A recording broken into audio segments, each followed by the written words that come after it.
Welcome to Creative Tien channel. Today we want to sew a round dog bed with piping. And you will need a fabric that's a little bit thicker and easier to clean. So it should be machine washable. And I find tablecloths is a good choice because they are usually easier to clean. Or some outdoor-indoor fabric will be nice too. I use an old tablecloth that looks like a linen, and it's thick enough and machine washable. On the sides, I'm going to use regular cotton fabric with nice pattern. For the piping, you can buy it from the store directly, or you can make your own. There are many ways to make your own piping. I'm going to use my bias tape and my own cord. And depends on how big your cord is, you can decide how wide is the tape. And if you don't have bias tape, you can make your own too. I have a video, I will link it in the description below. And this design is very easy. I'm going to have one round piece on the top, one on the bottom, and a long piece around the sides. So depends on the size of your dog, you can decide how big you want your bed to be.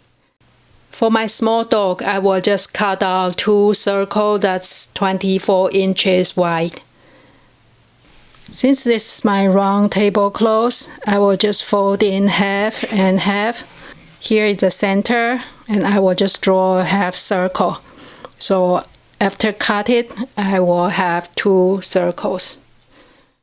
So I mark the center here and 12 inch to the left, 12 inch to the right. And I can pivot from this center and draw some dots. That's 12 inch from this point. Because we are folded in half, so we only need to draw 12 inches. When we open it up, it'll be 24 inches. After I draw the dots, I connect the dots, and now it's a half circle. I'm just going to pin it and cut it out. You can add seam allowance if you want, but for me this fabric is not big enough and my dog is not very big, so I will just include seam allowance inside this circle. Now it's pinned and cut. Now I use a tape to measure the outline. I just stand up the tape, it's easier to measure. And mine is about 78 inches. And I want to leave extra for seam allowance, so I will cut around 79 inches. And the height is really up to you.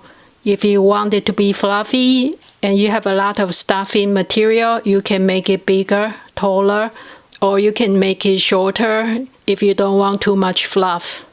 Because my fabric is 40 inches wide and I need about 79 inches, so I cut two pieces that's 40 inches by 5 inches tall.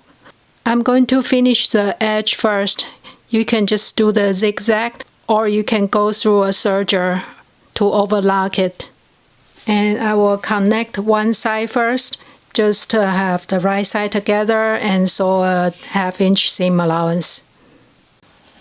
I sew up the seam, you can see the back side, and also finish the edges with my serger. And I did the same for the round piece. If you don't have a serger, you can also use zigzag stitch to prevent the fraying of fabric.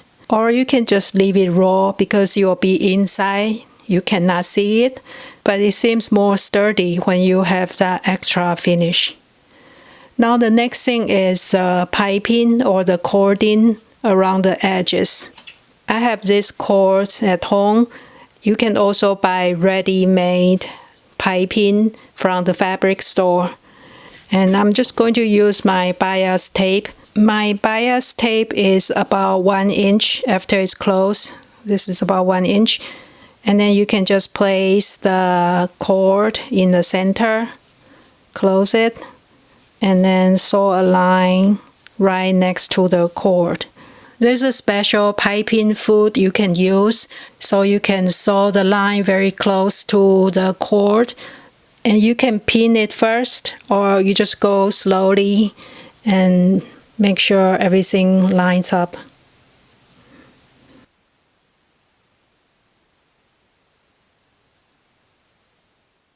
Now we got the piping done. We just have to sew everything together. Now we are going to sew the 3 layers together. We have the right side facing each other, and the piping is inserted in between, and all the raw edges lined up. And we just sew a line going through all 3 layers, and it will be close to the cord, so we can use our zipper foot. Or if you have a piping foot for your sewing machine, it's even better. It's a good idea to pin it up first, and then we will sew around the whole edges.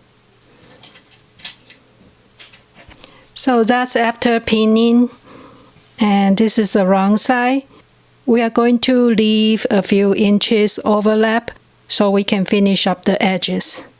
And it's the same on the other side. We leave the last few inches not sewn, and we will sew up those later. Remember to use your zipper foot or piping foot so we can get the line as close to the cording as possible. You'll be right next to it. After sewing one side, we do the same on the other side.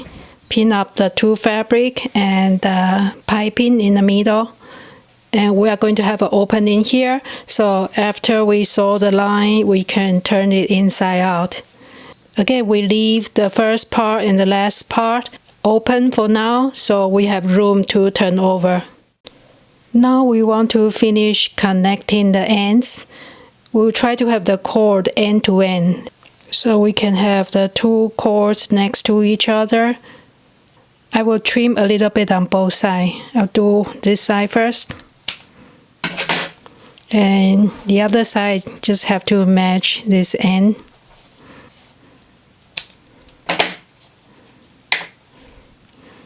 Now the ends are connecting to each other, and we just have to finish the raw edge.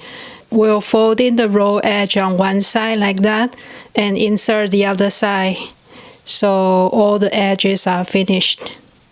And then we can continue sewing the top like that. So now one side is done. We do the same on the other side. Try to cut the cord so they connect to each other end to end. And you probably have to undo several stitches at the end, so you have the extra fabric, and fold in the raw edges and insert the other one to this one. Now we can sew it up here so it's continuous. And then we are going to sew up the top, but make sure you leave enough room so you can turn it inside out. And we will sew the last opening by hand. Now I finished the top and bottom.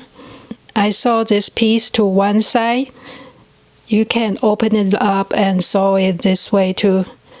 Now I only have a small opening. I'm going to flip through inside out from here. Now the right side is facing out. We're almost done. We just need to insert the stuffing and sew it close. A lot of pillow inserts are actually machine washable, so you can just stuff it in as full as you like, and we can close this opening either by hand stitch or machine stitch. Like that, you just pinch up and sew a line on a sewing machine.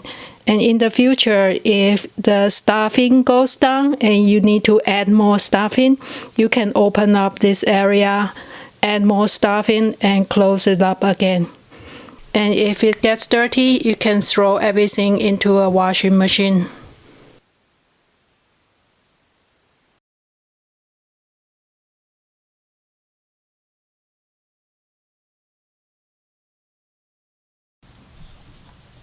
I'm just doing the whip stitch to close this edge up.